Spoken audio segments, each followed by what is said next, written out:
Alright, hello everyone. Today we're going to be streaming the first Prove Your Skill tournament of the winter season. Now, this is something that hasn't happened before actually, because this is going to be the first time that there's going to be an official winter season tournament from Wargaming. So, very excited to see this.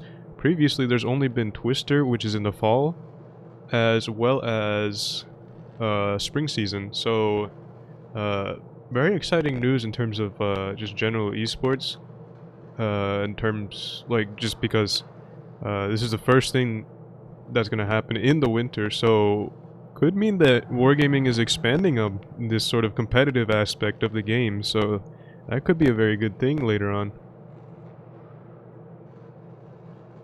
Now, if you, well, either way, I was gonna say if you know much about the tournament scene, but either way, we'll just go over it. So basically, what normally tends to happen is that there's a season. A season basically is broken up into two main parts, which is going to be the Ascent tournament, or the Prove Your Skill, which is just a series of tournaments that happen basically twice a week, where teams face off against each other, trying to get these cups here, like if you see. And what these cups do is, based on how many you get put into a ranking, and then the top 8 teams, based on how many cups they have, will go on to the what's called normally the professionals tournament, which is going to be a top 8 round robin, where each team plays each other once or twice. I say once or twice because, not because I don't know, but because Wargaming does change it sometimes. So, it could be once, it could be twice. Now, obviously we're going to be seeing today is going to be the first section of the winter season. So that's going to be the Ascent part, where each team is going to be looking for as many cups as they can, and it's just very simply down to ranking. So the higher you place in these tournaments, the more cups you get. So that's how this part is going to work. We're going to be watching Pincer today, a clan that has been around for a while now. This seems like a fairly new team though. Don't recognize a lot of these players, and I know a few, and they've definitely played before, but in terms of a team, right, I think a lot of these guys haven't played together very much. So it will be interesting to see how they perform, although these are very good players, so I don't expect them to do poorly at all. We've also got them facing off against LLC, so we'll see how that works out here. First map is going to be Castilla, and it's actually interesting because this isn't a map that's often played actually in these terms, or in these tournaments. I think Wargaming has been kind of getting rid of the map, not getting rid of it like, but just like not playing it as much. I think teams just don't really tend to like it very much. A lot of the time it comes down to like a last minute push, or it's just overall campy.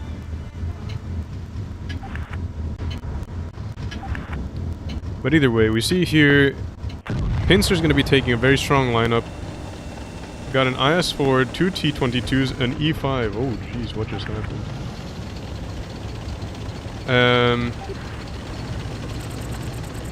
2 E5s, 2 T-22s, a 268, IS-4, and a Vickers Light.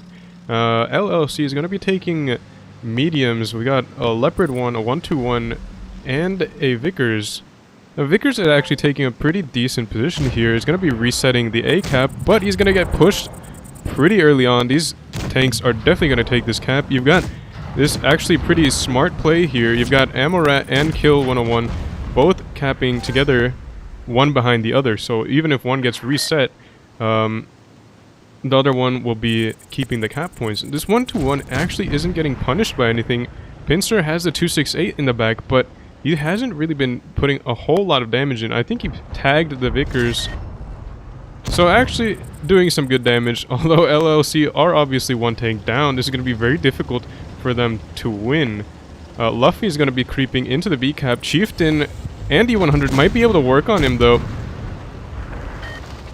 A push is going on the other side. Pincer is putting a lot of damage into that Leopard 1, manages to escape. The 1-2-1 is now in the river, might be able to bait some tanks down, although Pincer does have him in a crossfire here. Ooh, the Leopard 1 goes down finally. Chieftain is trying to take the B cap. LLC have C, but they're definitely not going to be winning this on kills because they're down, so that's why they're trying to go for the caps. Isn't working out in their favor though. They're losing a lot of HP and not a lot of kills are going in for them. Pincer have managed to pick up 2 tanks, but they do lose one.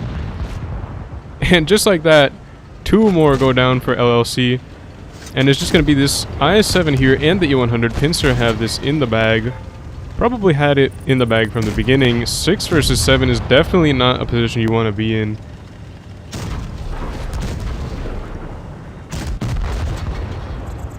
Pincer picking up the final kill.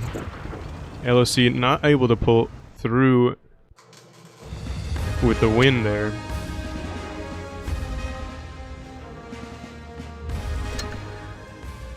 Not a whole lot to say about that match, of course. Just down from the start, LLC didn't have 7 players, so that's obviously going to put you at a pretty significant disadvantage, not only in terms of HP, being able to hold angles, spotting, that kind of thing, but also in terms of just DPM. Like, you're not going to be able to put as much damage into the enemy tanks as they can to you, just because of the numbers advantage, or disadvantage in their case. Now they're going to be taking 2 IS-7s, Chieftain, a Leopard, E100, and a Bad Chat. IS-7s have fallen out of favor a long time ago, so I'm not sure if they're very up to date on the meta. IS-4 is generally used more, but who knows? They might have a strategy pushing those IS-7s into aggressive positions and holding with the strong turret armor and pretty decent upper hull. Now Pincer is going to be taking double 50Bs, a Bad Chat, T-22, double T-22s, and double E5, so double everything except the single Bad Chat. They've got the south spawn, which means that A-cap is going to be a little bit more difficult for them to take, although most teams just need to keep like some sort of tank just resetting there. Pincer might be able to do that with a Bad Chat, and then follow up with the T-22 or double T-22s. But at the same time, not normally a lot of aggressive plays happen from south onto the A-cap itself.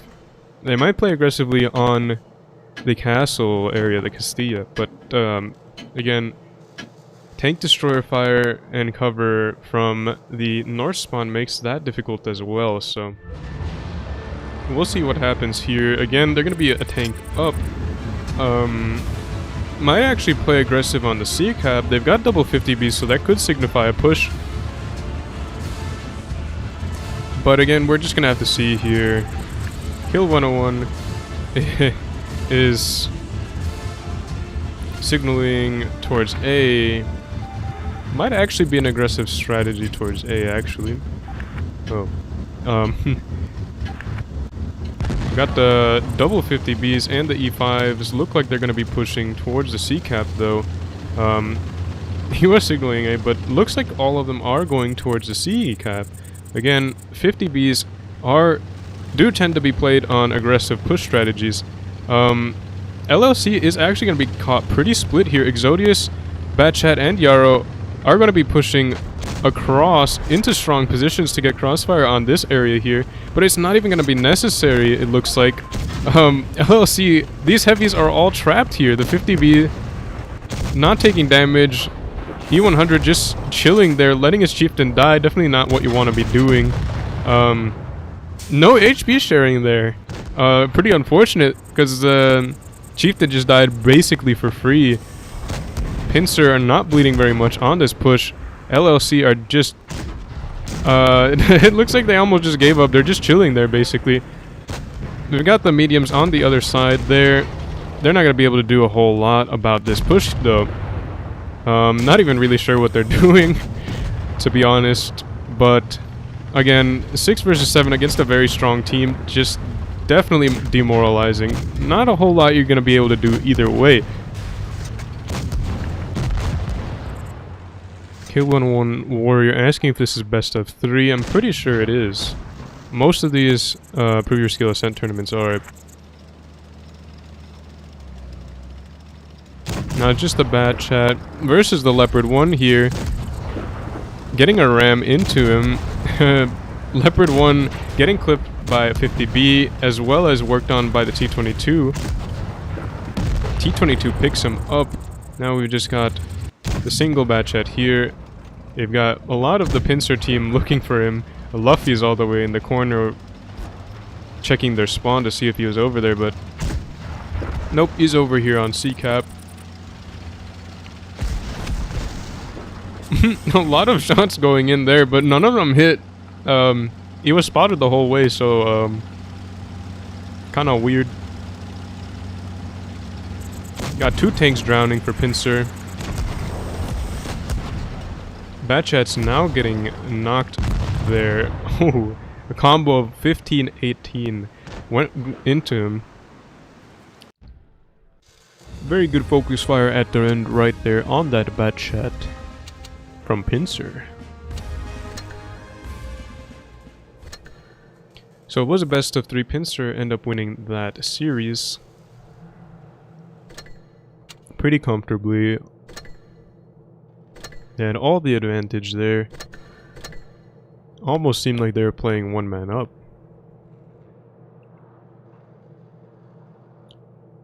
Well, I guess I'll go through these groups. Let's see what we have here. Pramo's gonna be a strong team. Even Steven, Tanner, Snowfox, Chip, Tantan, Meko is now on Pramo. Was in Ishtar last season. Rob, Raikkonen, Korra, and Ghost Ranger. So this is pretty similar to the speed team with some reinforcements though.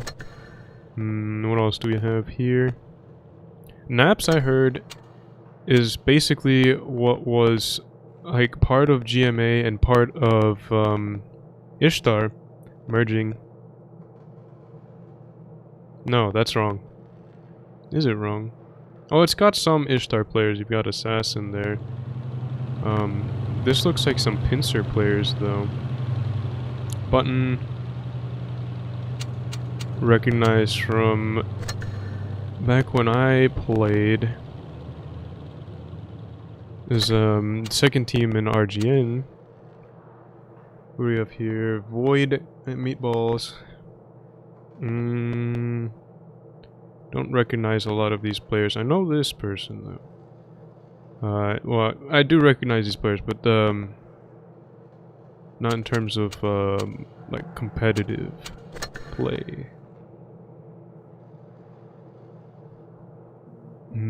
Hated. Let's see what's going on here.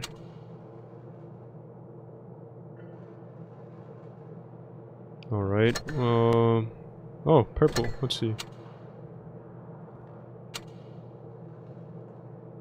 Recognize a jammy cube. Interesting. I haven't heard of jammy cube in a long time, actually. Apex got a buy. Apex is going to be... Oh, this is an interesting team here. These are some Pincer players with some purple players? Unique was in Pramo. Nemo has been in a few clans, was in Straight. Was in some other like Pramo-esque type things. This is an interesting team, actually. I'm not sure exactly what it is. Very weird conglomerate there. What do we have here? Straight. Yeah, well, Straight could be a contender for top 8. We're gonna have to see how they play. throughout this this tournament here.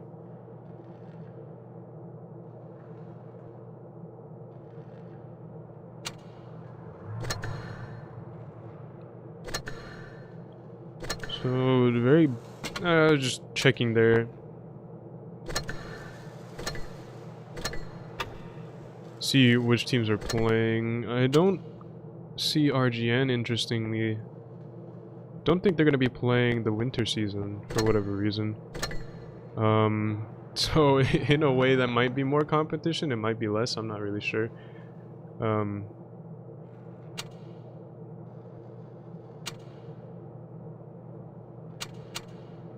One thing's for sure is that top 4 is going to look very different from last season, so is that a signal of a growing NA competitive scene? Not really sure. There's some new faces though, so it could mean that.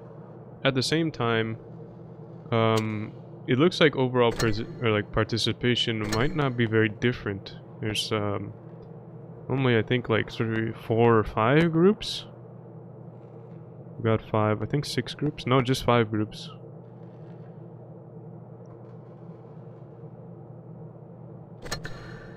$75 out of 128. I don't really remember how many were playing in like what is it? Last Twister. I guess we can scroll down a bit here and see. Check the participation, but I don't think it's very different from this season here. These are quick tournaments. More quick tournaments. Season coins is pretty close then. Maybe. October. Bunch of quick tournaments. I don't see... It's not season coins.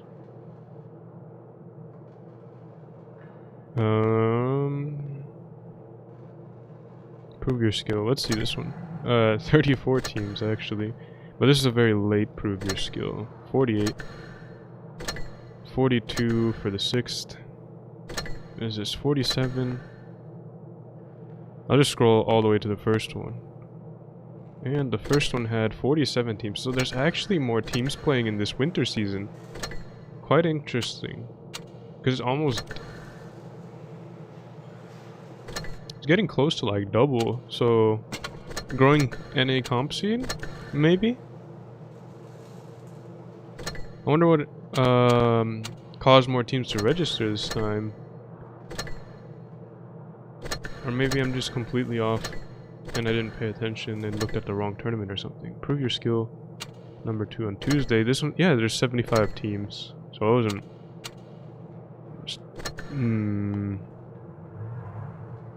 Yeah, interesting. So there's more teams this time around than than last Twister season, so good thing to see. Even if they don't stick around for the whole time. We should see some higher participation in these tournaments, which gets more people, or more players into the water here, figuratively. Gets more people participating, maybe they like it, and maybe some of them are going to be recognized faces later on, once they get more experience. So, always good to see more participation. Just gonna check how long till the next tournament here, or till the next round.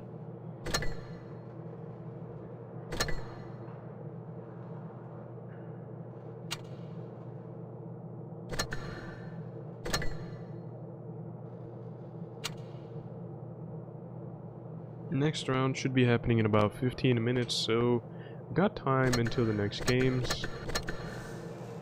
I'm gonna play a tank. Play this thing. Since I haven't played it since I got it. I haven't even reorganized this consumables. I think that looks fine. Sure. Let's go. Regular, sure. Why not?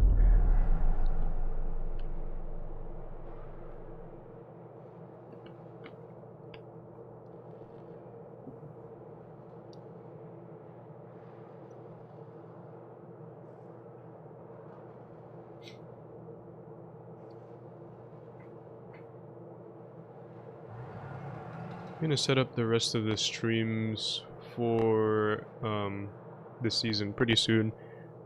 There's definitely a short notice on this one, just because I've been pretty busy. Someone asked if I'm streaming on a website and if there's rewards. Apparently there won't be rewards this time. That's what I've heard so far. It might change, but I guess just don't get your hopes up too far, or yeah, too high for that.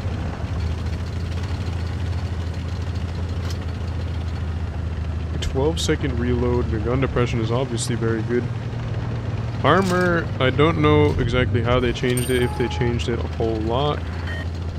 It should hold up at least decently. Mobility is quite nice.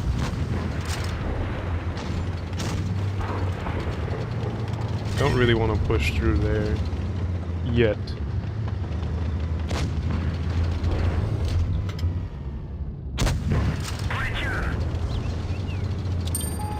Wow, I didn't expect that to pen, honestly. Oh, he bounced a whole re, and we're not even, like, our profile isn't in the right way. We're, like, obviously shooting down on our armor. So it's not gonna be the like, optimal strategy for bouncing shots. But we got a bounce, so the armor is definitely not completely bad. 183 in the bag. So he shot at me, trying to find the angle. Well, a lot of tanks are spotted now. Maybe we can play aggressive. It's probably gonna not be the best play, just because they have a lot of tanks there, and we are kind of isolating ourselves. But might as well.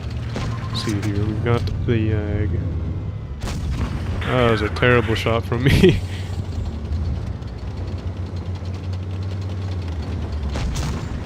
Don't think E100 has a shot on. I'm stuck here.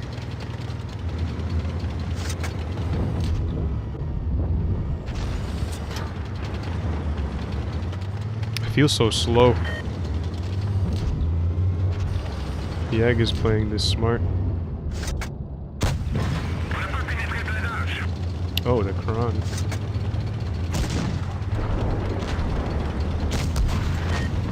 Try to get our armor facing him. Now we should be able to bounce some shots. You see he's having trouble aiming. 4005 is going to help us out with him. Depends though. He's gone. Now we can focus our attention elsewhere. There's not a whole lot of damage left on the game. This traverse is not the best. It's alright though, I guess, for what it's worth.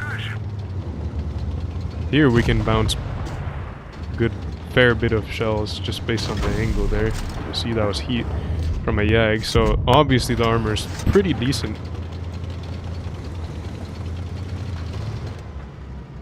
You know, funny enough, it might have penned if he had shot AP just because of a shot trap or something. Because he hit the bottom part of the mantlet.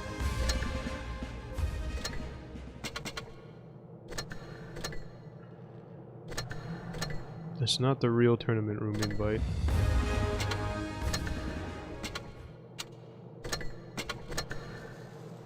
Let's see, we've got some time still, so we're gonna play some more games.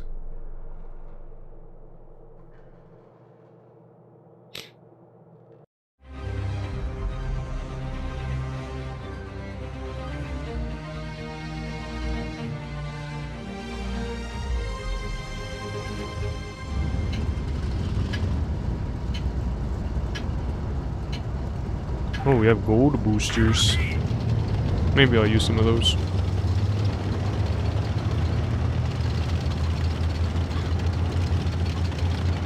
I guess I'll give a little bit of a channel update for like the 14 people that are here.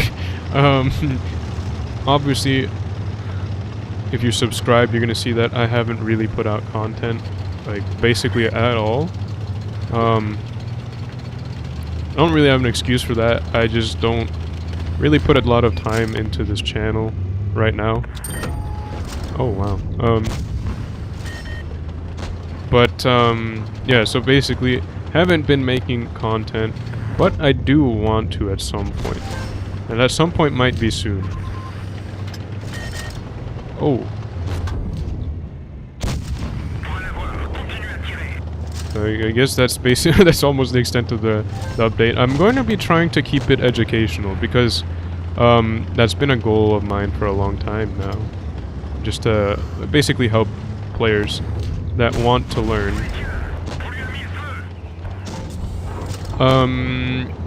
Not gonna be doing like tank reviews and that kind of like tank by tank tutorial. I might later on, but I want to focus on just like mechanics and that kind of thing first. Just because obviously that's gonna be the more important part. I feel like for most players, once you're good like just with the basics, you can make any tank work. As soon as you get to know it a little bit, right? Well, he pins the hardest shot he had on me. I was rushing him there.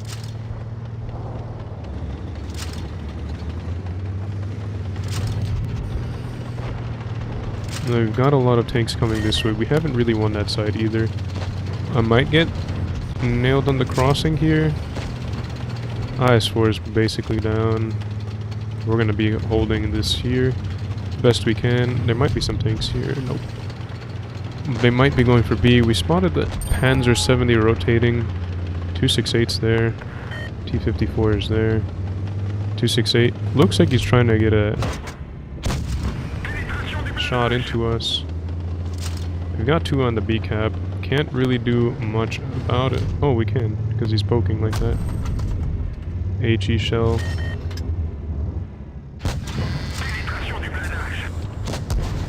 Not able to get the bounce. Okay, we get that one. So what we're going to be doing is taking the fight with the 268 because we don't really want to go 2 versus 1 with a DPM medium and a heavy tank. It's decently healthy. Going to be baiting with the... Oh, ammo just ate the shot.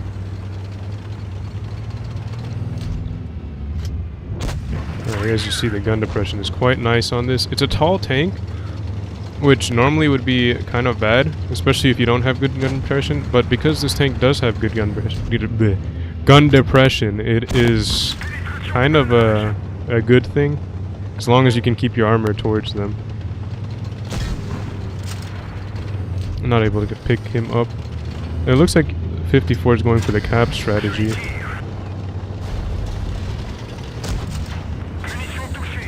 This is fine, as long as we don't show too much of our armor here. Now 54, we're gonna pick him up because this guy's got a long reload and he just shot. 268's the only tank left. Cap is taking in their favor though. They've got 3 caps, but he's gonna have to pick up a kill to win this, and he's not going to be able to do it if he's dead. So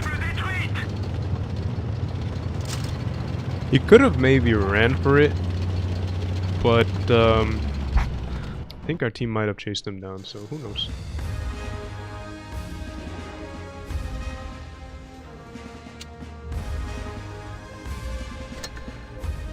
But yeah, so I guess I'll go over the like channel stuff now. I am hoping to get some actual YouTube content out soon. I'm not gonna make any promises though, because I've tried to do it in the past, and frankly it's a lot of work in terms of like what I want to do. I'm not gonna throw shade or anything, but if I just wanted to do replays, it'd be fairly simple, and I could push those out like every 2 days, maybe even 1 if I really wanted, and maybe I got some presets or something for editing, like save some settings and that kind of thing, but not gonna be doing that kind of content.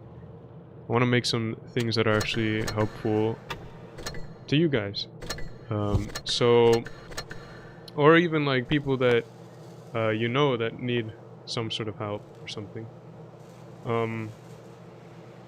because hey, a lot of people do like to complain about new players, myself included. I'm not gonna say that I don't. It is frustrating to have them in your games, but if the community can do something to help them out, I mean, obviously that's gonna make the game better as a whole. You might get some, like... Nah, it's just gonna be better overall. So, I guess that's kind of like the goal that I have here. Just giving back to the community. And, yeah, so... I'm gonna be trying to do that. So keep an eye out. But, again, at the same time, I guess don't... I'm gonna say I'm not gonna promise anything.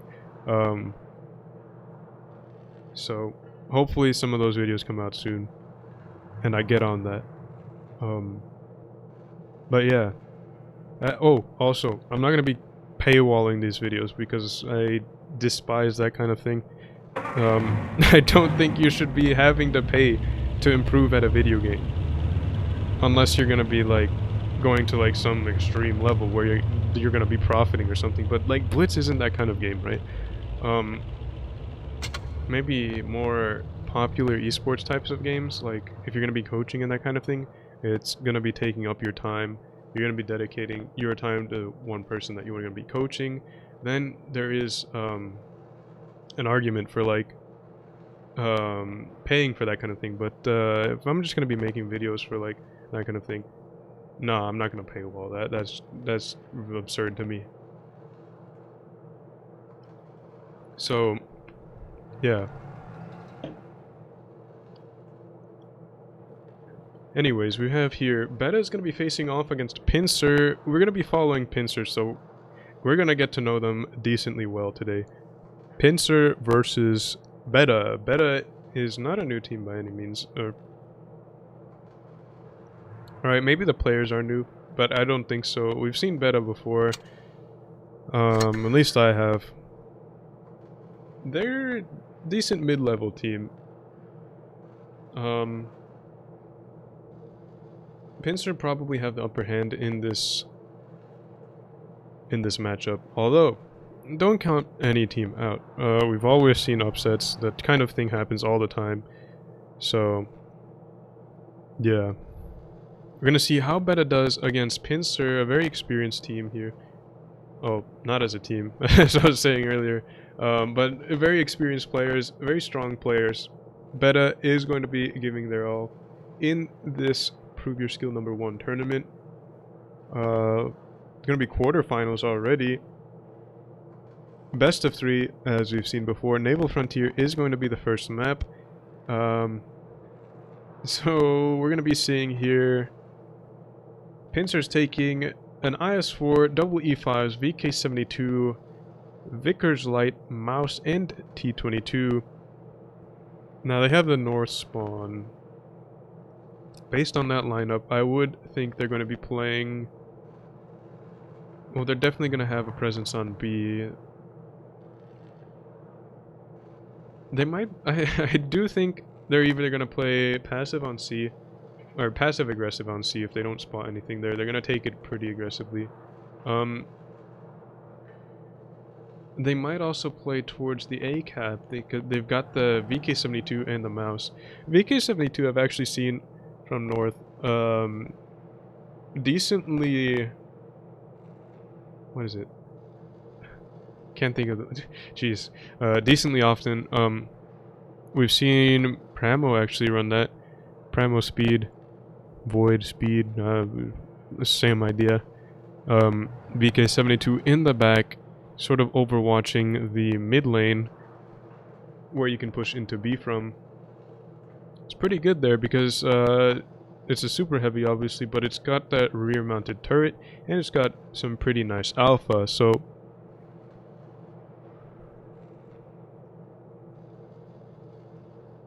it is definitely a tank that is suited to that position there. Now E5s obviously pretty flexible tanks. They've got the really nice consumables, the super speed, as well as the reactive armor that basically cuts any damage coming in like by 20%, I believe. I always forget. But it's a considerable damage reduction. And that makes them deceptively tanky, although the E5 is pretty easy to pen once you get around to its sides. Even if you pen every shot, a 20% damage reduction is going to be huge. And if you are able to bounce a few shots while you have that up, it's gonna make your effective HP much more. Now Betta's gonna be taking double IS4s, a mouse, AMX, a T22, and a Ho-Ri.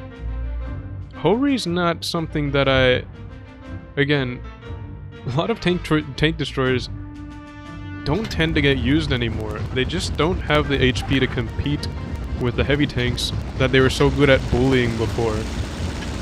So a lot of the times teams would take tank destroyer just to lock down an area, putting some big like alpha strikes into heavy tanks that wanted to push, or mediums.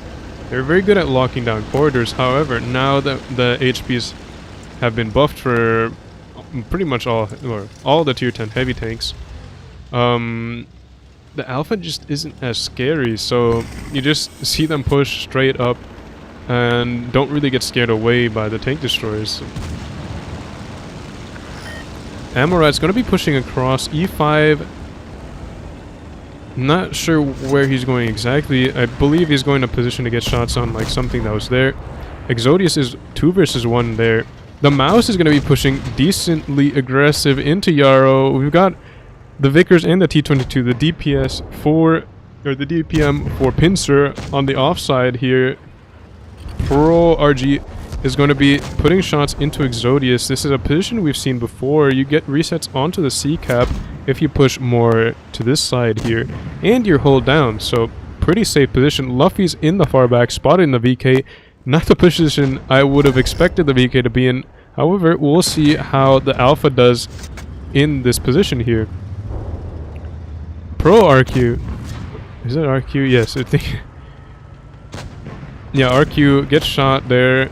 Amorat bleeding a little bit more. Actually in an interesting position here, trying to get some crossfire going onto these IS4s in mid. Mouse is looking to be a little bit more aggressive on Yarrow in the middle. Might be able to spot this rotation. Won't be able to do so though. Pepe Hands in the Vickers and Kill 101 going unspotted, as well as Azra. Going to be helping out the Pincer players here. Pro RQ has taken so much damage since we last seen him. Betta just bleeding out, although they still have pretty even HPs with Pincer. Amorat has bled out quite a bit as well. Pincer might start playing more aggressive. However, the T22 has been spotted there. Can't really do a whole lot. The AMX is now going to be forced back a little bit. Just going to be holding down Azra. Pro takes another shot from Exodius. Very close to being down. He's got 2 modules out. His driver as well as his turret. Can't even turn his turret. Luciano takes a huge shell from Luffy. What a big shot from the VK72. Takes a shot in return, but doesn't matter. That's a priority target there. Luciano on the C-cap. If these 2 tanks get unhealthy, like basically the whole Betta strat could fall apart there. Fiji is going to be taking A-cap back from Pincer. Pepe Hands can't do a whole lot there. Pincer looks like they're going to be pushing. Luciano very close to being down. 711 HP. You've got Levy kind of pulling Azra out of the fight here. A shot going in towards Luffy. Yarrow is going to be focused out by Betta, but you don't really want to be focusing out this single mouse. This is a huge mistake in my opinion. Pro is almost dead. Levi is almost down as well. The Hori of Ellery is going to be putting in a good shot into Exodius, but again takes 1 shot in return. Pro RQ is still not gone. Raxo again pushing this solitary mouse, bleeding for it and not able to pick up the kill either. Fiji's going to be trying to get some shots in, make himself useful in that. Vickers takes a shot, might pick up the kill on the mouse. Pro RQ finally goes down. Betta has just bled too much here. Again, Pincer putting in some really good shots into that middle area. Made Betta... it basically forced Betta's hand. Luffy is going to be bullying Daniel goes down. Luffy puts a huge shell in. Hori picks up the kill on... Oh my god, just 3 kills went in very quick succession. The Hori singled out now, not going to last a whole lot. It seemed like the Hori was putting in some decent shots near the end. A lot of Pincer tanks, like, just doing a really good job of staying alive when you're low. And that kind of thing makes all the difference. Like, you've seen single shot tanks, or like very low HP tanks, make a huge difference in the end. Keeping that gun alive, if you're not able to pick up kills, you're not going to do well. And that's been something that happens like all the time. Top teams, it happens as well. So Betta not being able to pick up the kills where they needed them. Pincer doing a good job of keeping their tanks alive.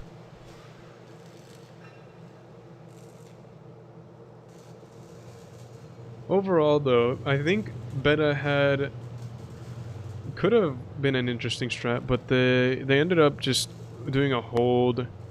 If they had taken the initiative in the beginning, they had an overmatch where their Pincer's DPM tanks were on the other side of the map. They might have been able to win that engagement there. How Pincer's taking double 57s on Naval Frontier. I don't think I've ever seen this before. This could be some pretty interesting stuff here. Might be, dare I say, it might be meta changing. Depending on where these 57s go, I have no idea where they would go.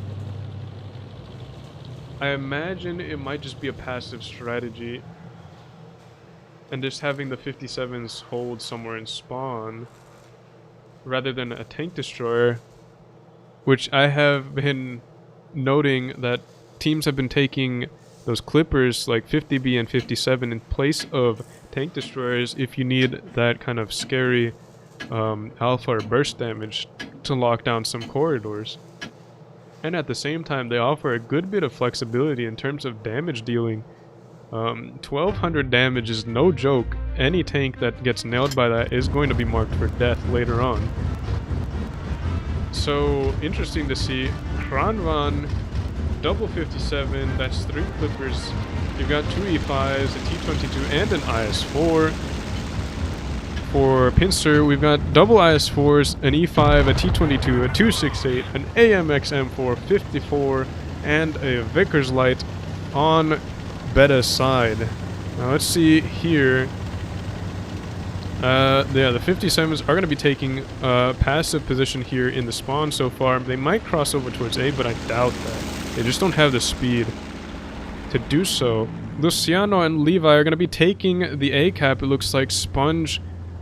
Oh, the 57 gets spotted. That's not something that you want to happen, especially if you had them in a passive position. The trap is kind of gone there if you were expecting that kind of thing from them. Oh, interesting strategy here. We've got 2 IS-4s pushing on the far side for Betta. Betta giving up B and not taking A before that. Pincer are going to be taking 2 caps to their 1. Now let's see here. Fiji spotted on the rotation. Azra getting shot by Luciano. Luciano, I feel like he would have been overextended to those 57s, but no, they don't have shots there. Wow, I would have thought they'd had some sort of shot there. Maybe they did, but they just weren't paying attention, not sure. Yarrow getting shot. Where is he? Yarrow is in the back, got spotted.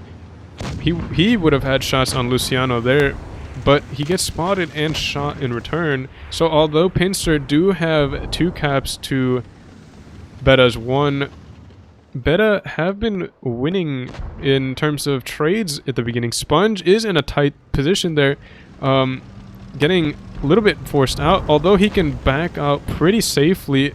Luciano gets shot by Kill 101. Kill 101 now in a good position to lock him down and keep him honest. Amorat in the 57's heavy is spotted. Puts a shot into Raxo, trading with him, but he's going to be taking some heat there as well. Not going to be bleeding a whole lot, though. So, Pincer are going to be content to just chill for now because they've got the 2 caps. They can make their caps work for them, basically. Betta's gonna have to make a play at some point because they're down. And they're all pretty much stuck on that A cap. Like, look at this. They've got a good fort on A set up here. A lot of tanks covering all angles on A, but that's not going to win them the game, obviously. Luciano taking a lot of hits there in the middle, pushing into a position just to get these tanks to shoot at him, while the rest of the Betta team comes in and hopefully cleans up. Daniel's pushing into the 57s. Amorat picks him up. Really good shots coming from the mid there. That T-22 could have done a lot of damage before those 57s had the clip back, but yeah, that just wins Pincer the game. Basically, the kills there. 2 unanswered kills. Amorat doesn't even end up dying, and that means that Pincer are going to pick up basically 80 points of cap right at the end.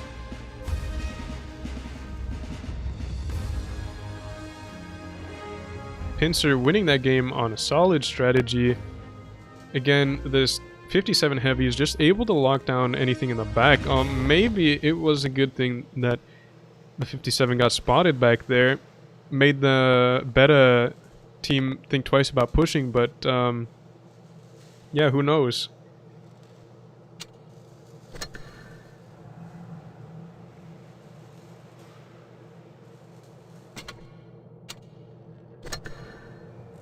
So, Pincer win another game, another match series. And they're going to be moving on to the semifinals now for this first day of the Prove Your Skill tournaments. And I believe these tournaments are actually broken up into 2 days as well, so...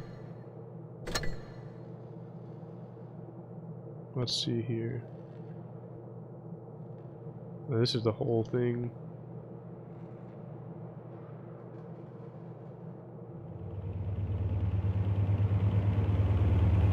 '23rd and 24th, 26th, 28th, 30th, 31st.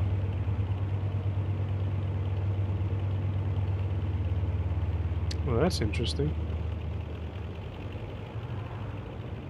Not exactly sure what's happening here. 26th and 28th. Is there a holiday or something there?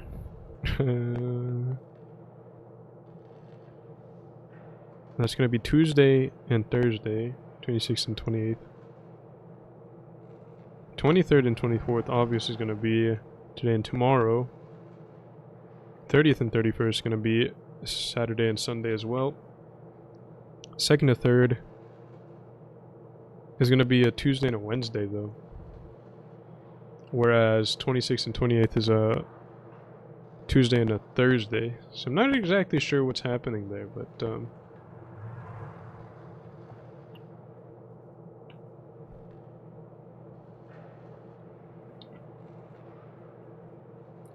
those are the dates of the tournaments either way. But yeah, it seems like they're gonna be split. So yeah, so here we have the group stage, first tournament day, which is basically what's going on today. Single elimination, 128 teams max, 16 per group. Seeding is carried out according to the strongest versus weakest. Battle format, obviously we've seen a best of 3, and the 4 best teams advance to the next stage. So Pincer, being in the semifinals now, are already going on to the next day. Now the final stage is what happens tomorrow. They're all in one group. Seeding again is strongest versus weakest. Battle format is best of 3. However, again, all of them are in the same group. So there's a potential for a good amount of points there. Now, it used to be where the second day was worth a lot more cups, but that presented some really kind of sketchy things in terms of like the strongest versus weakest thing. So it was possible to abuse seeding fairly heavily to get, like, if you just got into the second day consistently, that basically just meant you were going to be in a really good position for getting into top 8. But they changed that since. I believe what we're going to have here is that this group stage that's happening today is worth a good bit of cups, like the majority of the cups, and then the final stage is going to be like kind of like a bonus day, which is what we see here. So wargaming did end up changing the system for the better, I believe. So you've got 5,000 cups if you win first place today in your group, and 2,000 tomorrow, so...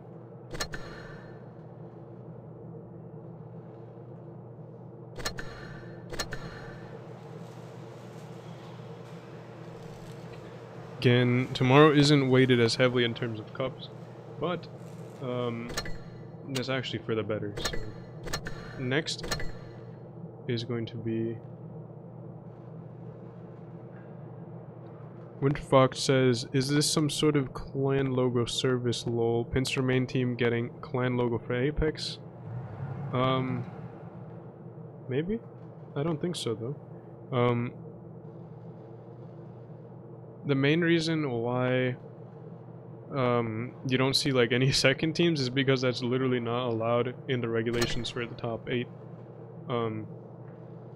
There's only one clan, or one team allowed per clan in the top 8 nowadays, so second teams are getting moved over to like different clans just so that they can participate at all. Granted, second teams are fairly common, so I guess there's kind of like a lot of throwaways, like quote-unquote throwaway clans that are being made just so that they can participate. I'm not really sure why that rule is in place, honestly. It doesn't change much because these teams are still playing. If you wanted to limit it to 1 per clan, I think it's just basically down to optics. Back in the day, there are some clans that just made these tournaments look completely like a waste of time, almost, because you'd see like, not even joking, you'd see like 3 teams from one clan in the top 8, and like 3, 4, 5 teams from the same clan or clan family. If you're not in that clan family, obviously that's going to be pretty demoralizing just to see that like kind of astounding show of force.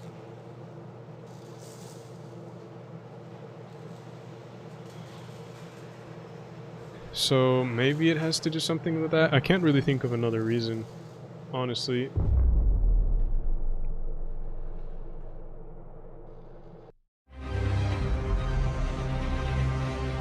Canyon. This should be a pretty good map for a hold down heavy tank, so we just go to B. Maybe we're able to use anything else over there, but we'll see. A lot of times I see that like people going over this towards C cap is a little bit of an issue, especially with this turret because it's so huge. Like, look at this thing, pretty much as big as the 50B.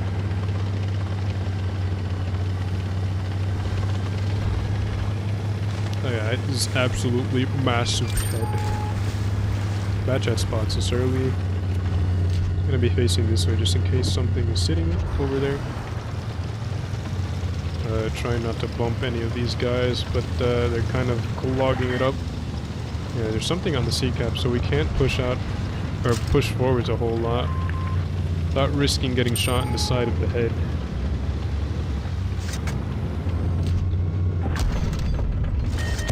You want to shoot HE? Okay, then we're gonna do it. Nothing's actually gonna be holding that side of C, so this might be a tough situation here. Kranvan's in a weird place. AMX is getting pushed.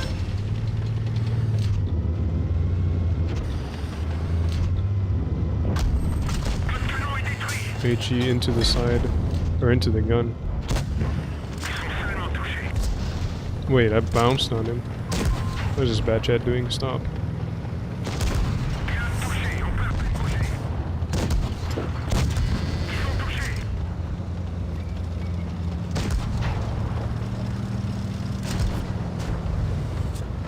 Not a really good play from that bad chat. Unless the goal was to just kill me when it was. Very good play.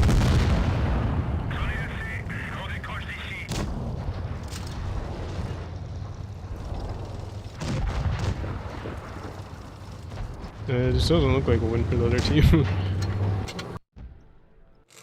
Not the best game for us there, but it is what it is.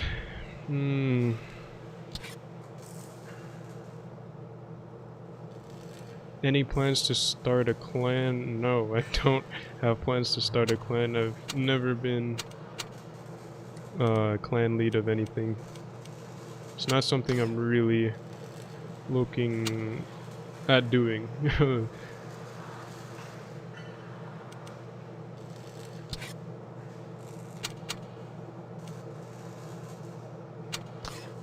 Play Leo.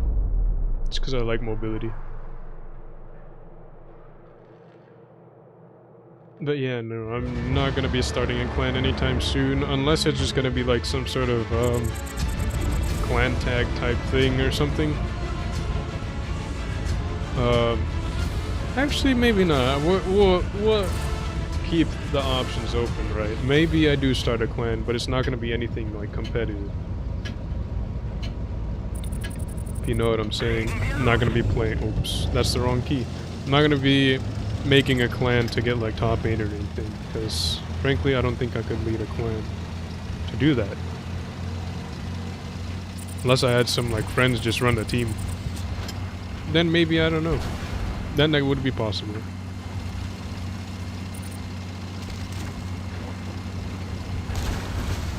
Honestly, I don't think I've seen a clan succeed that revolves around like buying talent or something.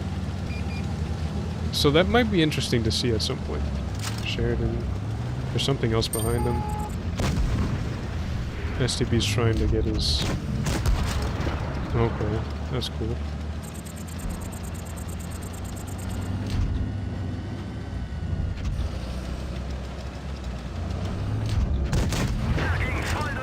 Should have been double tapped there. Sheridan doesn't get the...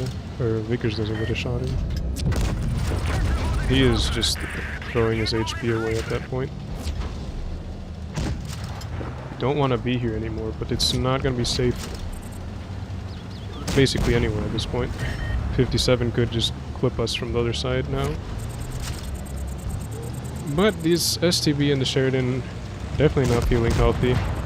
Very nice pickup from the Vickers. Actually good shot. WZ121, yeah. 183 is saying spot him. He's right here. Come on, 183. I think he has a shot. Not there. Oh, jeez, what is this?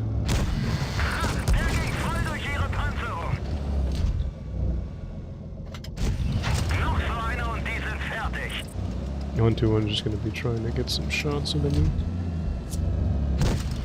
Yeah, he's not healthy anymore. He's definitely hurting.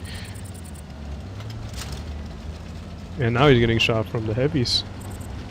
This is working out fairly well. Oh jeez, that was a terrible shot from me. Didn't realize my gun didn't have the depression there. Okay, that one should have gone in though. 183 maybe has a shot on him. Nope. Get the track shot there. He could high roll me. Very slight high roll he'd need. It's definitely doable. Looks like he's trying to get a shot on our Vickers. I'll stay here just to keep him honest.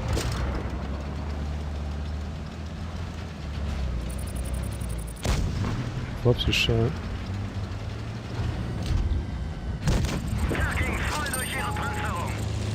I might out-reload him. Don't really want to risk it, but whatever. Let's do it. I'm feeling lucky today.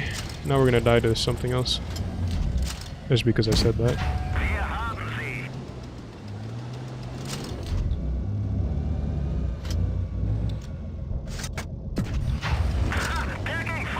No, Conway's actually down there.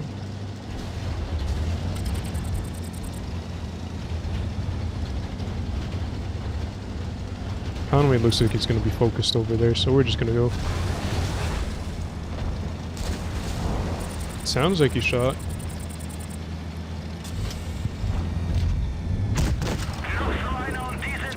He's got the big gun though, so I'm a one shot for him.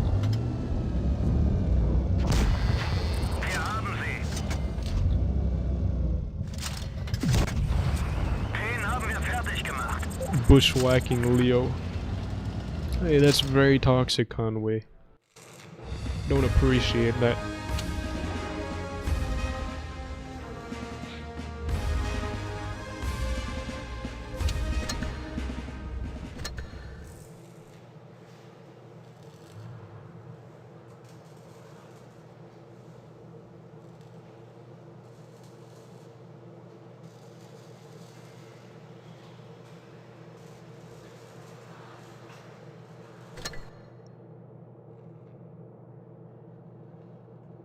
Some offers in the store. These surprise containers seem to be...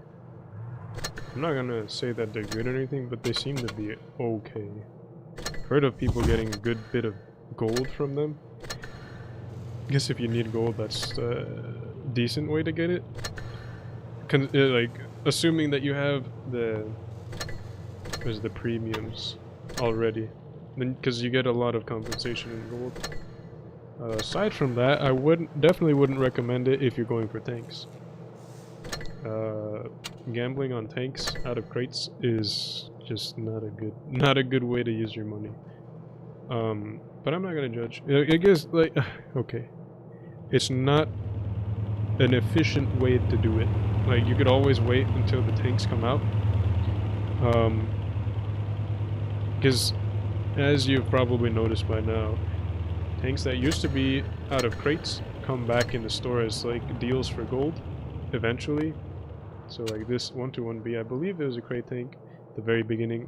Now it's going for 15k gold, and it's got like everything included, including the gold camo, which is pretty nice. Like 15k for a tier 10 is no joke. Pretty good deal. But yeah, I mean, if you're rolling your luck on crates trying to get the tank out of it, you're probably gonna be disappointed. So this is actually gonna be an interesting matchup. Pincer versus Purple. Probably gonna be the closest game today. No, actually, I'm not I can't say that for sure. Let me see. There's one more after that. It's going to be the semi-final, or the finals. But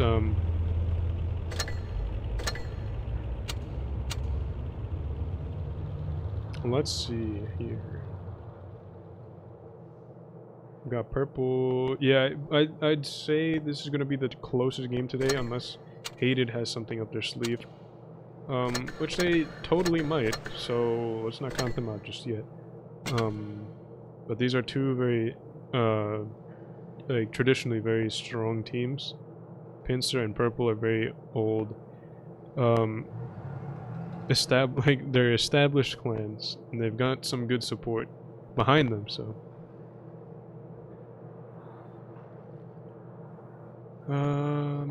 Somebody in the chat asked, what do you think about Druidle's clan? You think they can make it to top 8 at some point? Mystic? Not sure, honestly. Right now, yeah, I don't think they'd make top 8. But at some point, yeah, I mean, you've seen teams that aren't even, like, necessarily individually skilled doing pretty decently,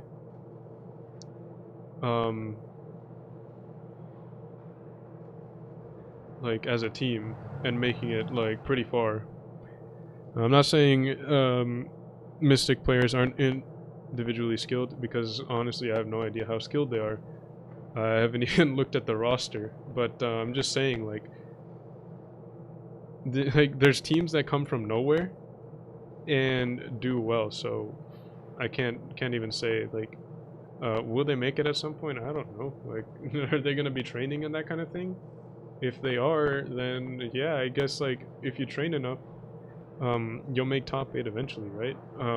Unless you're, like, just really bad, or you don't know how to train properly, which is, it is common. Like, training is not just a thing like throw two teams against each other with some strats and just hope that they get better. No, it's not like that at all. Like, it takes focused effort to kind of, what's it called, figure out like what you need to improve on and actually train that and improve on that. Like, going to some games, is our strat the problem? Is our player the problem? Can we just move them around into different roles? Is our focus fire an issue? Like, these are all things that you need to work in the game so that you can succeed and do well. But if you're just like, again, making some strats up, going into like a scrim and just basically playing the strats and just doing whatever, and like if you're not winning, you're just like, okay, we'll just come up with different strats. It was probably the strat. No, I mean, you gotta go back and watch the replay sometimes. Maybe even like record voice chat or something. See if communication is maybe an issue. These are things I've seen in my experience in top clans, just playing in top teams. Like, again, you could have a really skilled like a team that's made up of individually skilled players completely flop, and I've seen that happen. I've been on teams where that happens. Again, it's a thing that happens, and training is essential to working out those kinks. And sometimes, like, this team just I'm just gonna say, sometimes the team is just destined to fail. I just realized that was a huge tangent. But yeah, will Mystic make top 8? I don't know. They might. At some point, if they train properly, yeah, they could definitely make top 8. Not counting anyone out. Again, I don't even know who the players are in that clan, so they maybe have some pretty strong players. Anyways, down to this matchup. Pincer taking quadruple E5s, 2 T22s and a Vickers Light. Purple is going to be taking 3 E5s, 3 IS4s, and a T22. Now the map's going to be Faust, and this is a 4-cap map, so pretty interesting in terms of like what kind of strategies. I've gone over this before. Faust is one of my favorite maps in the game, honestly. Like, there's so many like different like small things you can do. Most of the map is pretty usable. If you get caught in some weird place in the middle, it's not like you're completely dead. You can definitely make use of all the cover there. Now, down to competitive play, it's also pretty good. Like, you can do some aggressive plays onto the B cap. You can make some aggressive pushes on that heavy side or on that A side. Like, there's all sorts of things you can do. And each game is a little bit different. So that's what makes it interesting, not only to watch, but also to play. Hikikomori is spotted on that A cap area. Luffy as well takes a shot, not able to connect. Purple is actually taking a lot of tanks over to that A cap, able to get D as well. D and C both normally get captured by the teams closest to them. Group is spotted in that E5. Not sure who spotted him. It might have been Amorat, might have been Luffy. But either way, Purple's got a fair bit of like teams, or tanks spotted. Expired is leading the push over towards the B cap. Exodius and Yarrow were set up in E5s, and wow, Pepperheads puts another shot to top it off. Expired and these IS4s are not going to be held up there. Oh my, that is a lot of shots going into him. Expired is very low, but he's got some backup here, and they're going to be HP sharing him, keeping him alive as long as they can. Group takes, oh wow, 15-10 into him. Purple are bleeding quite heavily for this, and they're pushing into a force of E5s that are hold down, and these guys are just farming there. Yarrow, Amorat, Azra, and Exodius, 4 E5s just hold down. They're like, let's see this majesty. We've got 4 E5s sitting down on tanks, pushing up at them. Like, this is just free farm almost. Exodius takes a lot of hits, but he's gonna be fairly Healthy. Hikikomori is coming in for the kill on the E5 though. Picks up Exodius. T22 now going to be making some noise in that back line. And this is just chaos now. We've got a Pincer push getting intercepted by Purple. Purple actually have managed to bleed a lot. They lost some tanks, I believe, on the other side. Pincer obviously had the advantage there once Purple pushed. Very quick rotation from Pincer, able to put those E5s into a position to lock down the IS-4 push from B, or from A into B. So Amorat almost down. Fat Eat looks like he might pick up the kill. Jammy Cube going down. Amorat going down. And now it's just Fat Eat versus the world. 5 Pincer tanks. 1662 combo going into him. Goes down. Pincer coming out on top of that game with the strategy. Yeah, there's E5s from Pincer just eating up that push. Expired around that corner and saw a bunch of E5s there. I don't know exactly why they stopped. Yeah, that was just weird. Purple could have just like pushed across. He already took the hits. He could have just pushed up onto that onto the B cab. Like they could have just straight pushed B. That was the goal, it looked like. But instead they just stopped there and started poking hold down E5s, which definitely was a mistake at that point. They could have decided to push towards B. They could have decided to push up towards those E5s, but what they did was neither. And they just bled out a lot before eventually pushing those E5s. So, yeah, it kind of just froze like a deer in headlights. Pincer, well done to them for being able to carry out basically the victory. Put the shots in, made them count, and ended up on top. Someone in chat is asking why teams don't play the 113 anymore. That tank is really good. Well, I agree that, well, okay. I think the 113 is, it's an alright tank. It's but it definitely has its drawbacks. The Traverse is going to be one of them. And the armor just isn't really all that great. It's decent. But yeah, I mean, it's really good in a straight line. If you have to push somewhere and you need DPM fast, it's pretty good. It's got some pretty big flaws though. The Traverse is a big one. Like it can get circled by literally anything. I think I've seen an IS-4 circle one. DPM, very good, big plus. Again, the armor is decent, but the tank is mid-mounted, so peeking corners is going to be a pain for them because you've got to like reposition and try to side scrape it. Anyways, the 113 has some very serious flaws that keeps it from being played in tournament play, in my opinion. Anyways, we've got here Pincer and Purple, round 2, game 2. Hikikomori, Jemmy Cube, Drunken, and Group are going to be playing towards the B cap pretty early on. They're spotted though, so Pincer are going to have ample time to make an aggressive play. I was going to say they're going to have ample time to make a rotation, but geez, they're just going straight in. Pincer is going to be taking the high ground here. Hikikomori is stuck out in open, taking all sorts of fire. Not sure why he was stuck there in the beginning. Like, I would have thought they'd crossed at this point, but maybe they tried rotating back and got caught. Didn't really pay attention there, but they lost a tank basically for free. Drunken and Group are not going to be pushing over towards the decap, but Pincer just have them in a bowl here. Purple's getting shot from everywhere.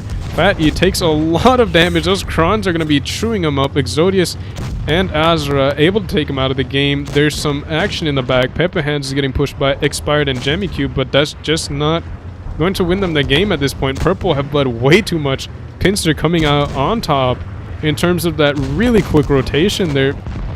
Maybe it was just bad luck and Pincer were going to push anyways, but if it wasn't, Pincer making a really, really quick rotation, able to completely nail purple where it hurts, able to pick up that IS-4 very quick, Ikigo Mori, and follow it up with a bunch of damage right after that. Like, the B push from purple, they were able to get C and B very quick, but this didn't come down to caps for sure. Jammy-Cube just getting permatracked there and knocked out. Jeez. That was painful for purple. 11k HP on that board.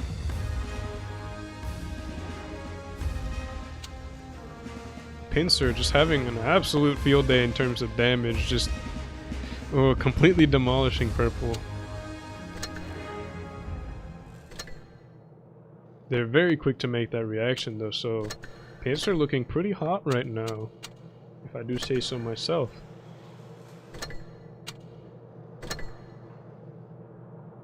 Let's see here. Next games, I expect Primo to win that pretty comfortably. Group 2 is going to be interesting, actually. We've got GG Good Game. So this team, GG Good Game, is going to be a mix of... what is this? It looks like GMA with like a little bit of Ishtar, and then Glory was an RGN. Huh. Yeah, that's an interesting team. It's a very strong team though. Ishtar's performance last time was very exciting to see. Maybe GG gets even further than last time. Naps again. Going to be a new team. Let's see.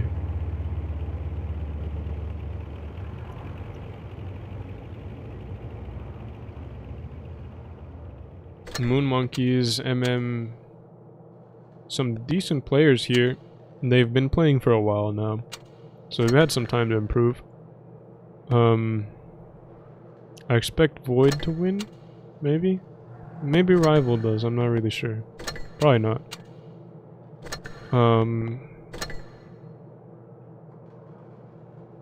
Pretty high win rates in here, interesting. What is this? Somalians, Jesus. Okay. Oh, Purple Phoenix. This looks like...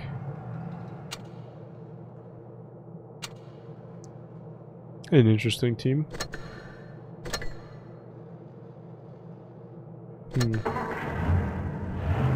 Went down though.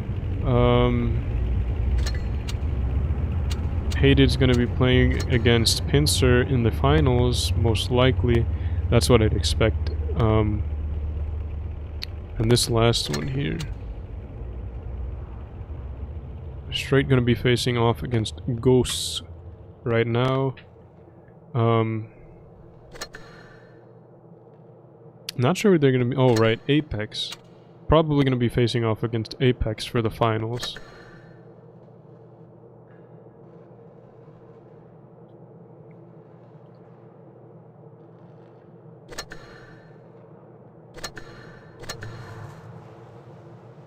Alright, so we've got some more time before the next tournament games. We're going to be playing some pubs just so that we're just not staring at the garage for... what is it? I should have checked that while I was there, when the next games are. Let's see here. A little bit over 20 minutes until the next games start. So we've got some time.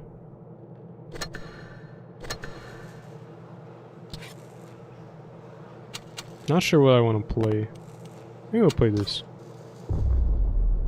New tank for me as well. I didn't have this tank before. I actually got it in a snow globe.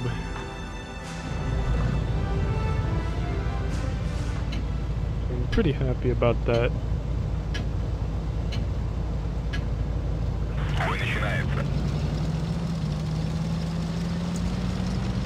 Decent map as well. I've got a 30B, but that's basically the only thing that can contest corner effectively.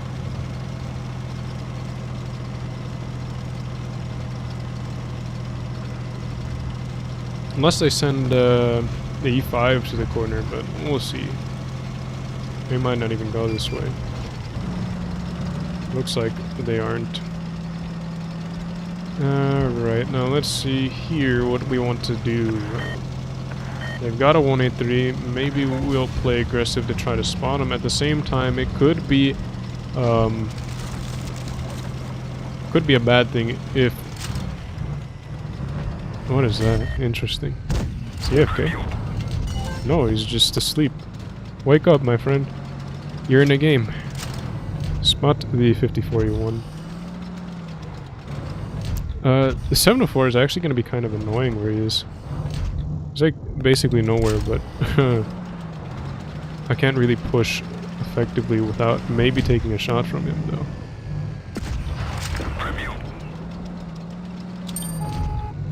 Won't be able to get another shot into him. How does he hit that? Stop it.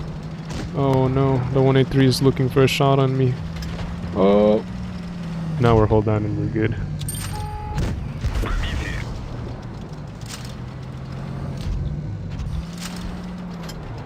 Look around the map to see what's going on.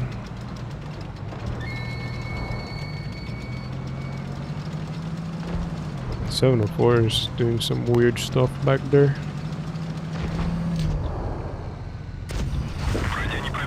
.704 sides are crazy.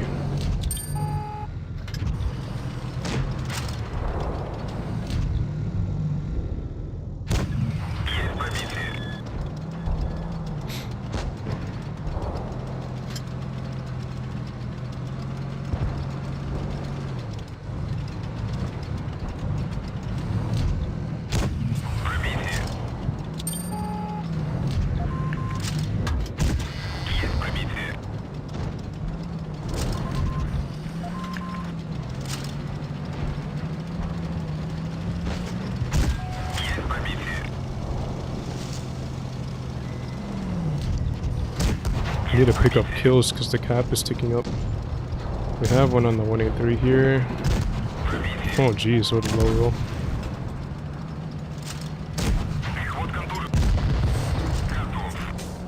.183 is probably gonna die to something else. Yeah, alright.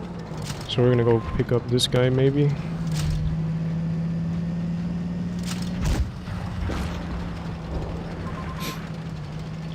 Got someone on our team on B cap.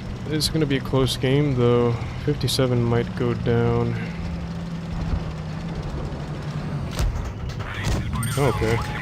That was a terrible idea from me. I was trying to reverse side scrape, but I couldn't see him and he actually outspotted me through the bush.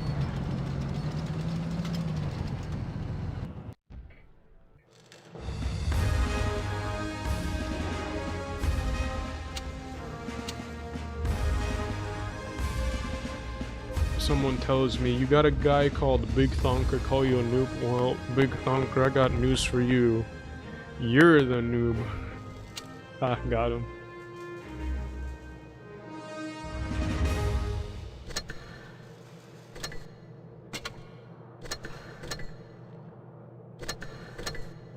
Alright, I am a noob, but don't make fun of me, please. Let's see.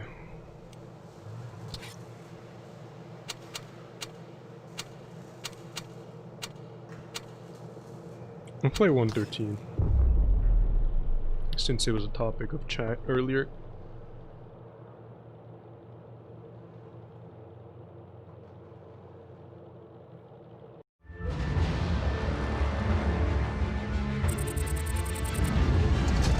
Still got a lot of time until the next games. Now see, another issue with that 113 that I didn't point out earlier was that it has no gun depression. It does have a little bit, but like not a lot. And combined with like the mid-mounted turret, makes it really hard to get that gun down and actually point it at something if you've got like any sort of hilly terrain. So that's another thing that keeps the 113 back that I forgot to mention. But it is fast, and it does have DPM, so it's decent. But it just doesn't have the flexibility it needs for tournament games. And the strengths that it does have, like the DPM, are outweighed by how difficult it is the gun to actually get it to work. Oh, I'm just gonna do this. It's kind of a YOLO. Not the best idea. 55s. Can shoot him. I'm actually in a decent, safe position here. Weird.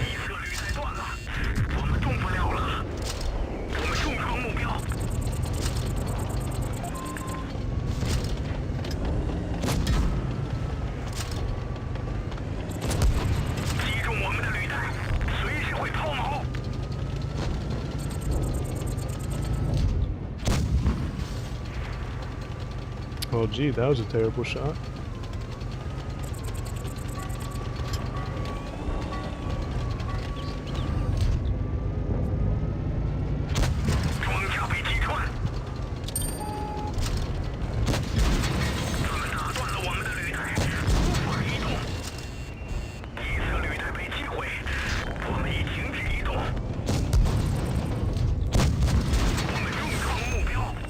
Oh, I'm bleeding a lot.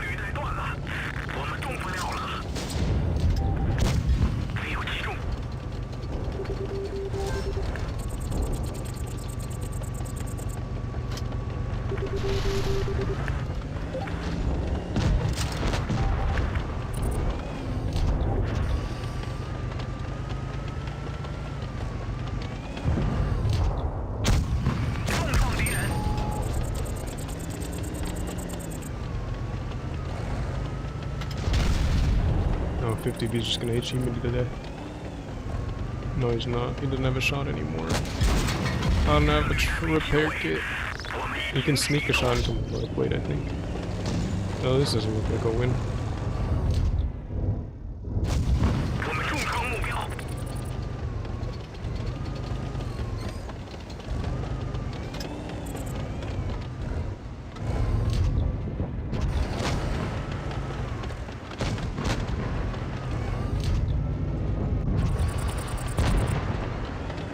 Didn't get spotted.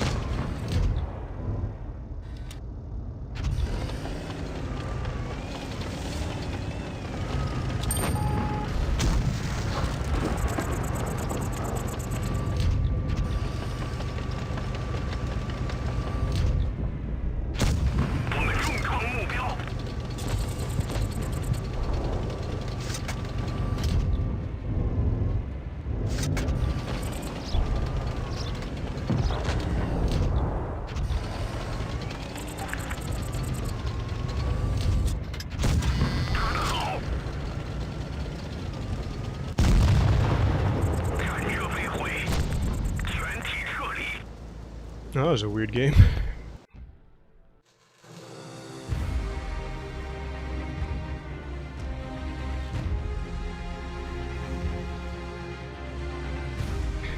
You should have said G game.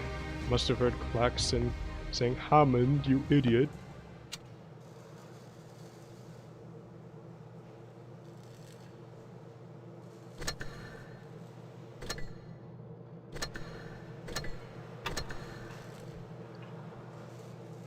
We got about 10 minutes until the next game. What type of fish am I? I don't really know. I think depending on the day I feel like different types of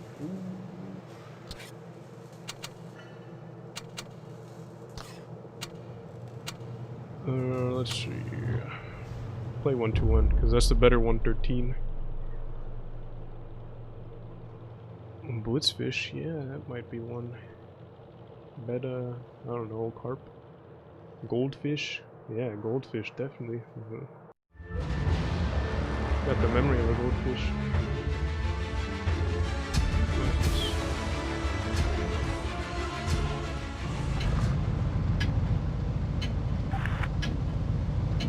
Vortex says GG. What is GG?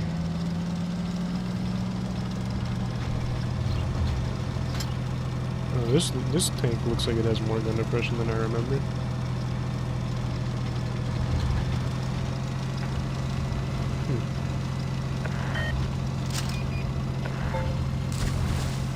think it's spotted.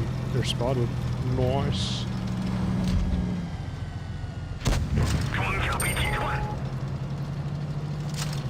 Oh, this is why I don't like coming to this exact position. Oh,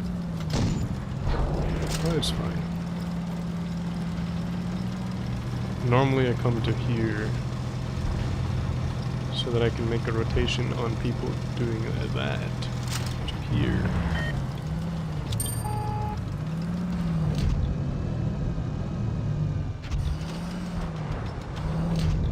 I can't get the gun down. The Leopard's gonna get clipped by our 57 though, it looks like. 263, it looks like has turned. We're gonna want to clear him out.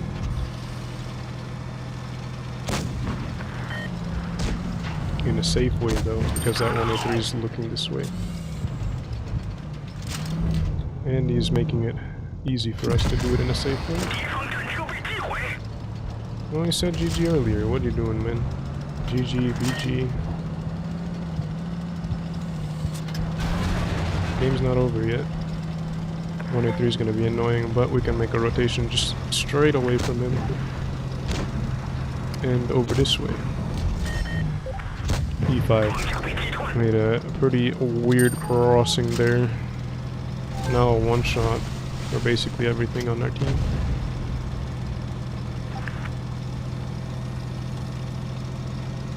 '57 is a little bit upset, it looks like.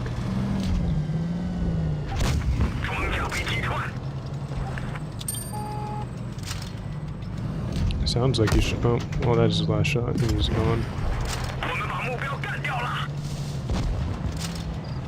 Can't make a rotation for that E5. Our STB is 1 versus 1 against E183, and the 183 just monkeyed him. Put a big old shot into that STB. STB should pick up that kill, though. If he doesn't, it's gonna be very sad for him. Mess up the HE, but this grill is in a really bad position here. And we can just HE this dude.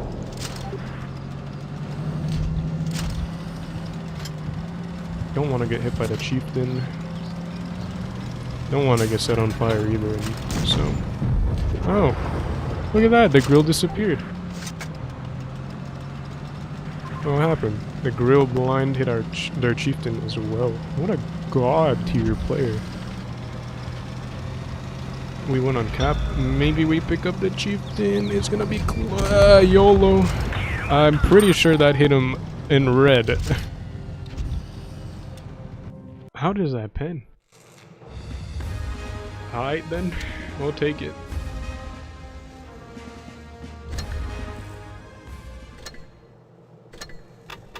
What do we have here? No tournament invite just yet. But the invite should be coming out in like 2 minutes. So I'm just gonna chill here.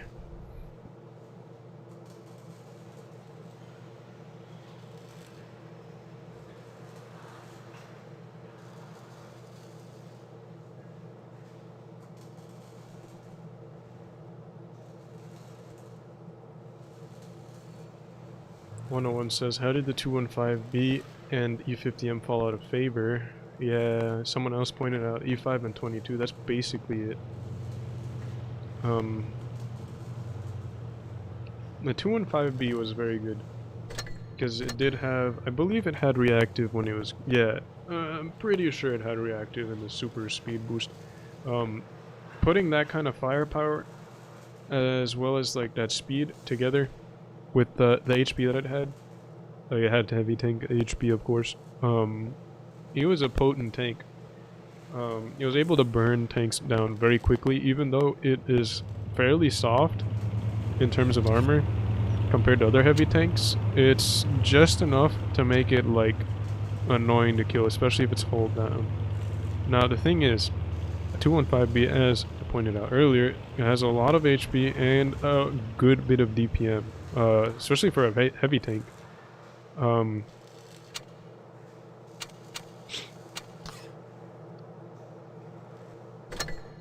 It's a very ugly camera. That's what I have on it.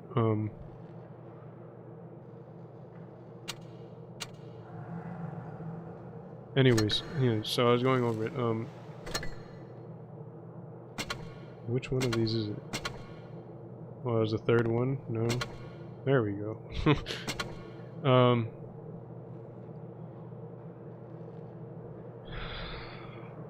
lost my train of thought. Yeah, right. The 215B, even though it could get burned pretty quickly, because it's pretty soft, it, like, pair it with a few other ones and some T-22s, or back when it was a thing, the Foch was a tank. It was very good at just, like, going in, soaking up some shots, and then dealing damage. And it had the reactor, so it was decently good at like just eating it as well. The Foch, it was mostly the Foch actually that made the 215B relevant, because the Foch made games very quick. If you just decided to push, you could do so. And I believe the Progetto was a thing as well, so it'd be like nuke. It was like literally a nuke meta. Comparatively in terms of basically any other meta that had been a thing before. You'd have Foches pushing with 215Bs and and Progettos. So like things would die in a flash as soon as they got pushed.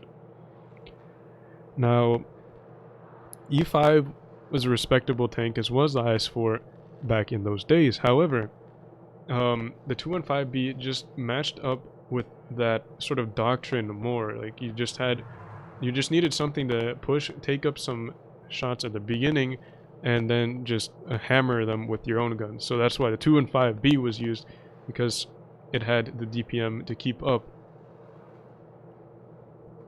Now fast forward, and now heavy tanks HPs are buffed. The 215Bs didn't get buffed nearly as much as other heavy tanks.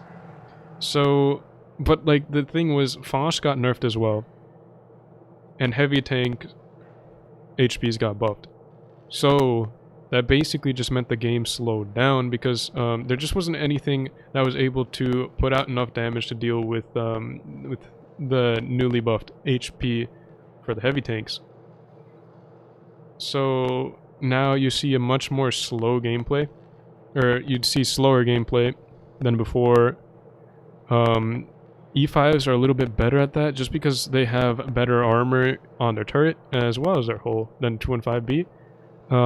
At the same time, the lower DPM compared to the 215B was fine, because you didn't really need to put out DPM, or just like fend off a DPM with DPM as before, or just risk like just not being able to put out enough damage before you died. That just really isn't a thing anymore. So that's why the E5 is a fine choice now, and it's going to be actually one of the main tanks to play. Now E50M, I don't really remember being too prominent in the meta. I think maybe on other servers it was, but I don't really remember it being that much of a meta here.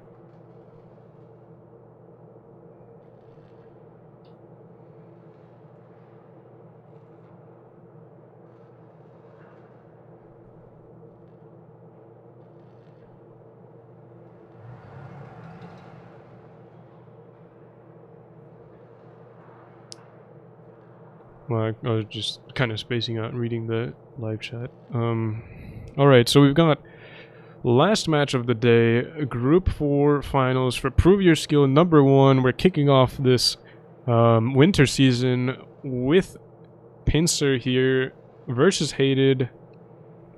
Pincer's going to be taking 4 E5s, a 215B, which we were just talking about, an IS-4, and a Vickers Light. We've got Hated with 3 IS-4s, 2 E5s, a Betta 25T, and an E100.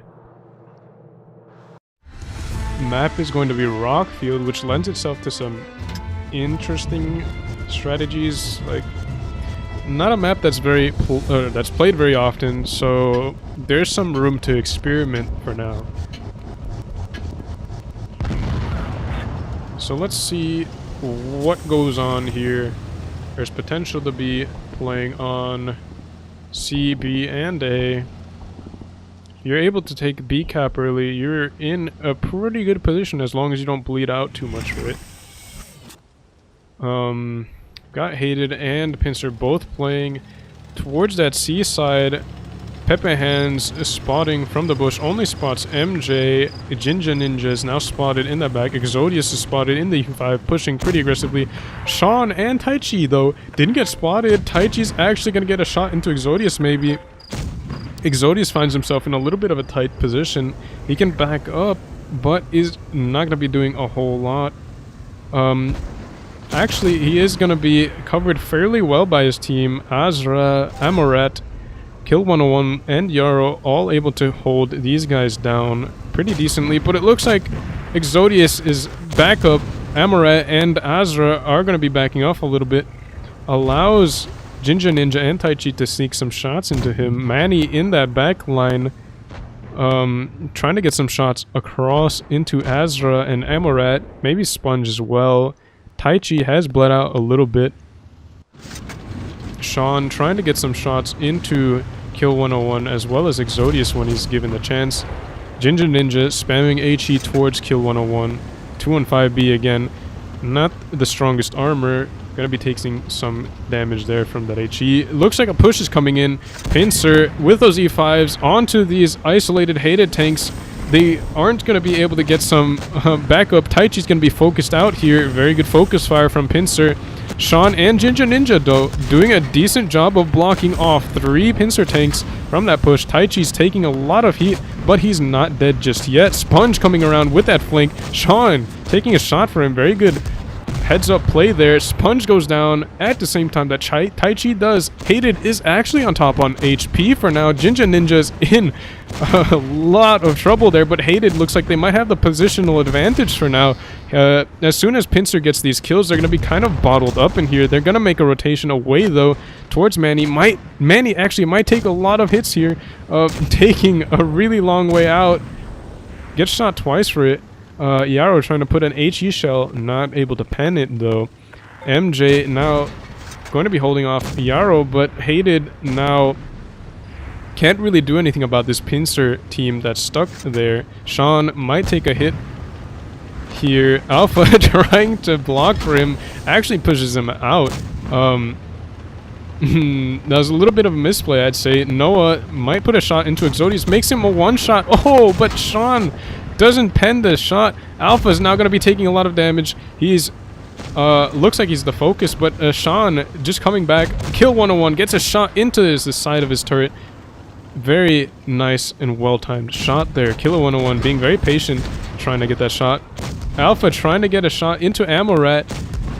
Not able to get it off though, and he takes a lot of hits for it. Pincer have managed to bring it back though. They were 2k HP down, but now they've brought it back. MJ goes down, and it's just 2 guns against 5. Like, the HPs were pretty close, but Pincer had the gun advantage. Again, Pincer players just doing a good job of staying alive when they're low.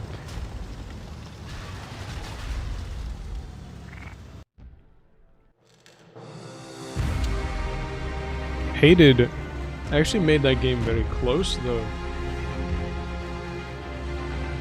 They had the advantage for a very brief period. Weren't able to capitalize on it though. They had Pincer fairly locked down. Well, not really now I think about it. Pincer were able to rotate away and out from the other side. A lot of the Hated tanks, I said they had a positional advantage, but that wasn't true at all. They only had one angle covered basically.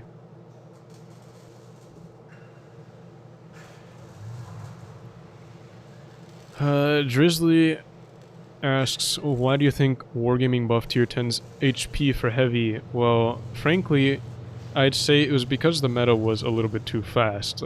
Games were just over way too quick, and while it might have been good for some viewers, I don't know. I think they just didn't like the direction that was taking. It was very fast gameplay for sure, but it made it kind of like, kind of just YOLO-y. Strategy was kind of thrown out of the window. You'd go to initial positions, you'd get some early spots off, and based on that, you just see like a straight push somewhere. So in terms of strategy, the game, the competitive scene suffered a little bit during that meta. So Oh geez, what is this? Why is this showing here?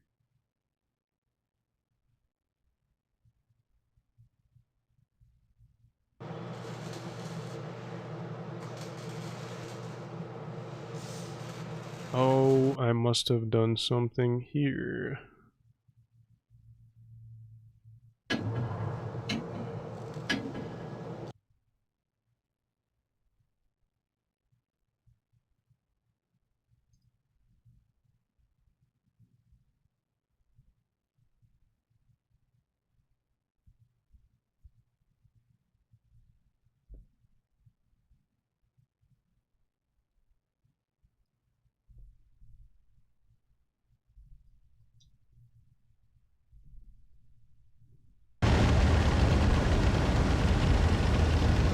Yes.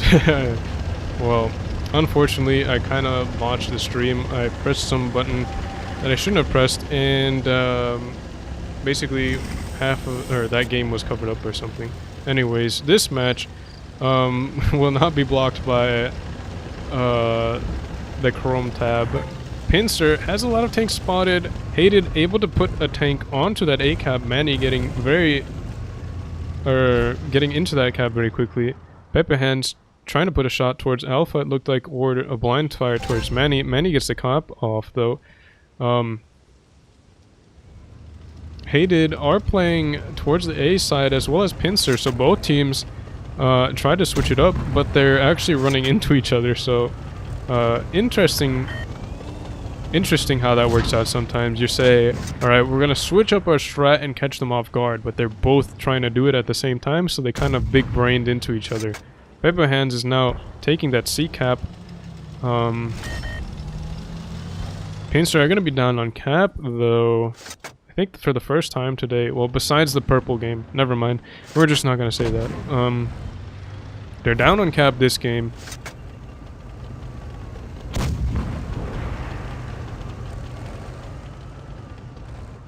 Gonna be a fairly slow game. You've actually got an interesting setup here from Hated.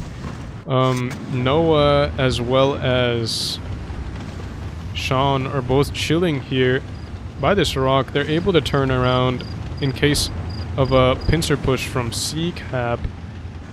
And they're also able to play towards the B cap pretty quickly once they're needed to.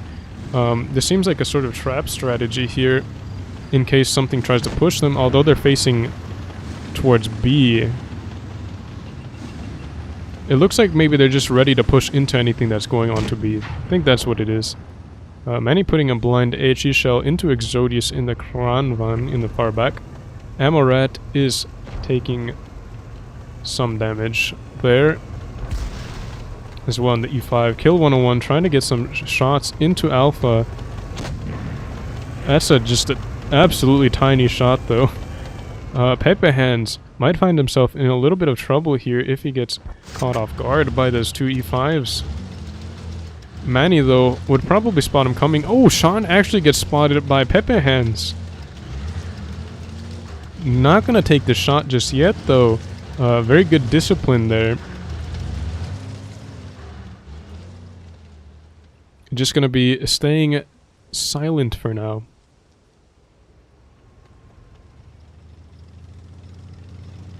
Pincer is making a rotation towards the A cap, though. Let's see if Hated is able to receive this push well enough. Betta Hands is now spotted. Manny is spotted as well. Takes some shots. Sponge is on the B cap, and yeah, Noah was ready for that. I'm not sure where his friend went. Sean actually went up. He's gonna be alone contesting this here.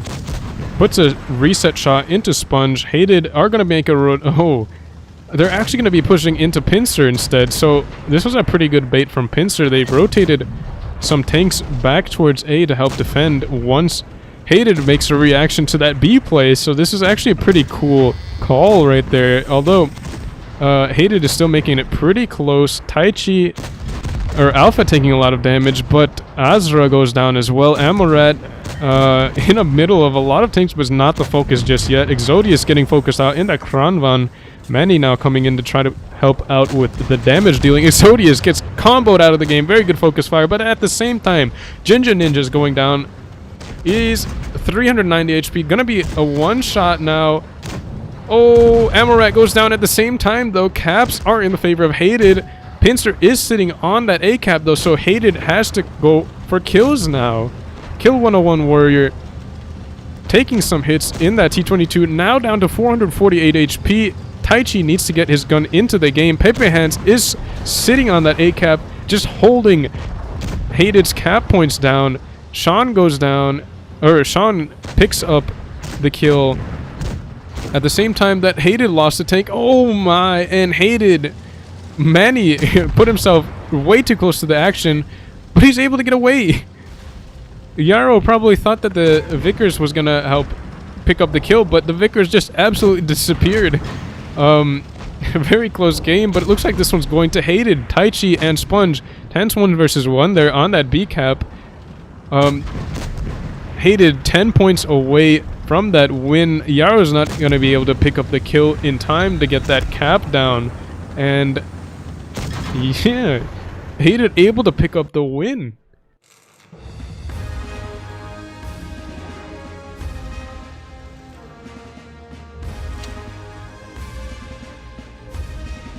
So it was an interesting call from Pincer, I believe. Rotated their tanks back, made a play, put a single tank onto that B cap.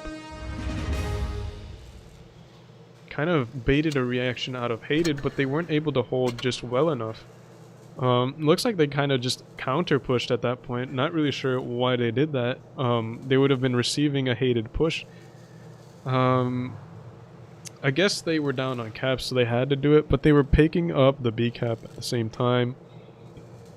Actually, no, because that would have been... yeah, he wouldn't have got the cap off, but, yeah, I guess it was an appropriate... yeah. They could have waited for Hated to overextend a little bit more. And then punish them harder for it, but, instead they pushed out as well. Weren't able to win that brawl there.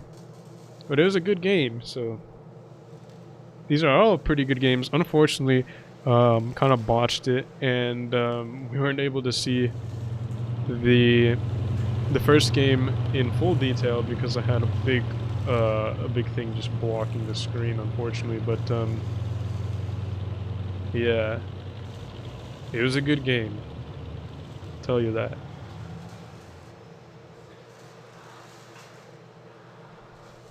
So tiebreaker map's gonna be Black Goldville. Hated's gonna be taking an E3, 4 IS4s, an E5, and a Kranvan. Pincer's gonna be taking triple E5s, double T22s, a Kranvan, and a Vickers Light. So, pretty strong lineups there, obviously. Gonna be the strongest lineup you can take any of these games. So let's see what each team has for us in terms of strategy here.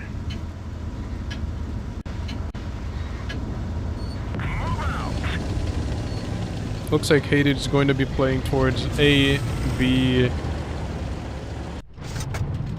Luffy, and Kill 101 Warrior is going to be playing towards the A cap as well. The rest of the Pincer tanks are going to be splitting up. Looks like they're going to be playing a passive strategy with the E5s chilling in the back, waiting for something to happen. Taichi's going to be playing towards the mid area. Alpha gets spotted pushing towards mid. Luffy spots him, puts a shot into the side of his turret. Decent early bleed. Pepe Hands is in a strong position right there in the Kranvan Nord. Being able to get into a position to reset the B cap should anything try to push into that. The Vickers of Azra is going to be taking the C cap. Hated is going to be down on cap early. Pepe Hands bouncing a shot off of his observation device. I absolutely despise when that happens. Oh, Pepe Hands gets shot in the side. Manny with that E3 using the reticle calibration, putting a shot into the side of his turret, I'd say. Taichi's taking some hits though. Hated playing fairly aggressively in that middle area. not pushing into anything though. It looks like they're just trying to get map control, but they're not going to be able to take the B cap anyways. Possibly overextending a little bit for not very much gain. Although later on, hopefully they can wrap around on these E5s. Jinja Ninja puts a shot into Exodius. Exodius is bled a little bit, although just not enough for Hated to do anything about it just yet. Another shot goes into Pepper Hands, absorbed by the observation device.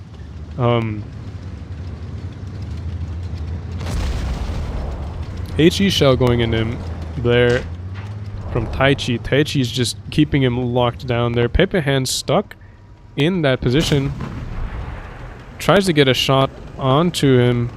He is just going to be... Well, if you notice this, he's angling his turret up because if you see that, the flaps, or like the thing on top of the Quran, right, holding the...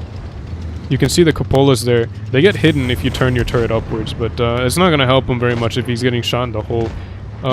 Try to pull out of there, but goes down. Hated actually pushing to some pretty strong positions to get him out of that game. They're going to be up on caps now, although Pincer did take the cap before they did. Hated picks up that kill, so that swings the point 80 points into their favor. Manny taking a shot in that back there. Jinja Ninja now going to be pushing across the position here. Kill 101 is in a strong position to farm anything, although if Jinja Ninja just decides to push down into there and get behind those E5s, he could be a very good disruptive force there, although that possibility is getting cut off by Azra as well as Amorat. Jinja Ninja now in a little bit of trouble. He's going to be fought here, although he's got Manny for support. Manny puts a big shot into Azra. Azra now takes another hit there. Pincer trying to get some positions here, but they're just way down on HP. Jinja Ninja taking a lot of hits. Sponge now pushing in. Hated have the position there. I'm not sure why Sponge is pushing in. He's gonna be so alone. Amorat just slow to follow up with him. Exodius goes down. They left those... they left Exodius to die. Now the T-22 of Kill 101 and Luffy just aren't going to be able to put their guns into the game at this point. Pincer are so down on HP. I don't think they're going to be winning this game. Hated actually probably picking this game up. Jinja Ninja picks up Azra. Azra did not need to die there. Pincer really needed all those tanks that they could, and Azra going down there right before Jinja Ninja went down. Definitely not helping them, but at this point there's just 2,000 HP on the board. Amorat trying to get a shot into Manny, not able to do so. Goes down to Noah. Yeah, very good plays by Hated all around. I mean, they pushed in. I was saying they just weren't pushing for very much, but they definitely did. They're able to pick out that Kranvan from that area that he was in. Normally I'd say that is a very strong position, but yeah, wow. Some BM in there. Yeah, Jinja Ninja definitely did overextend, but yeah, some BM in the chat. I don't think he realized that we could see the chat, but yeah, Pincer didn't do a very good job of picking up the kills there. Kill 101 Warrior. Again, I said he was in a very strong position, and he was. He was able to push, or just put shots into anything that was pushing across cross on those E5s if they wanted to. Like Jinja Ninja there definitely was overextended, but he just didn't die.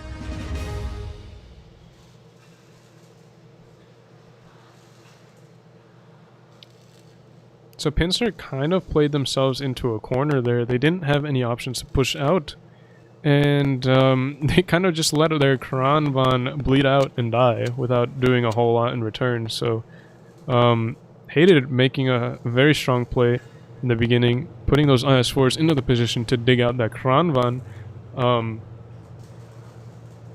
picking up that kill, flipping the cap points in their favor, and forcing Pincer to make a move.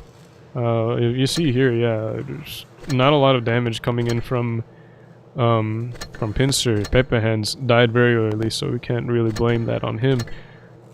He was getting hammered from all directions, and he could have pulled out actually low like he tried to do at the end, but That would have meant he bled some shots getting out. But sometimes you just have to do that if you're gonna survive. Like,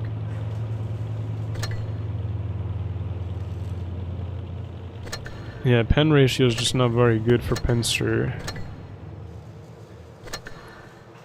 All around.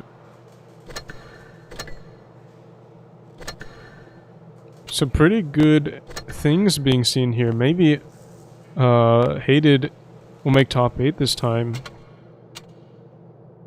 Hello, Magic Mango. So that was the finals.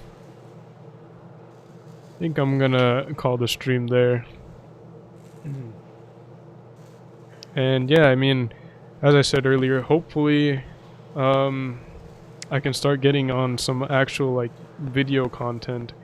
I mean, hopefully you enjoy like this tournament stuff, but I know that I could be doing better in terms of just putting out more content and helping out people. So I do want to do that. I hope I can like motivate myself to do that. But yeah, I'm excited for that. If I do end up doing that, it's gonna be something I enjoy. So anyways, I think there's a stream tomorrow. Can't remember. Pretty sure there is, but alright. That's all for today. Hope you enjoyed these games. I would say that was an upset. Hated beating Pincer. Pincer was a very strong team last season. But at the same time, it's not the same team as last season. So, Hated showing some strength as well. Actually, yeah, right. Should probably go through these brackets, see how other things are going. So, Pramo ended up winning their bracket. I expected that. Who is CPG? Oh, okay. So this is gonna be. I think this is another GMA team. Club Penguin game. That's funny. Naps ended up beating GG. What? I thought GG was the top team. Interesting. Not sure what's going on there.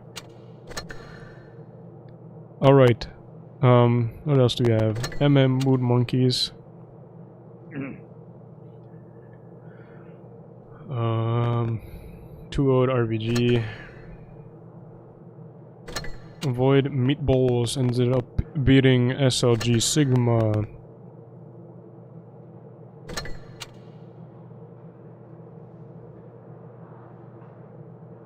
Saw Hated win against Pincer. Apex ends up beating straight 2-0. Looks like Apex is a strong team. And Ghost beating JJ. And that's pretty much it. So, actually some interesting teams in terms of just composition. Looks like there might be some new players and new teams. Maybe making it into top 8, who knows.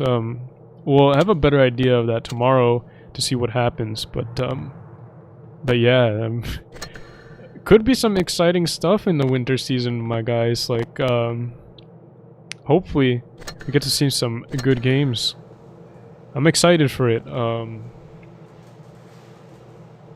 As I said earlier, it looks like participation is up, so that's always a good thing.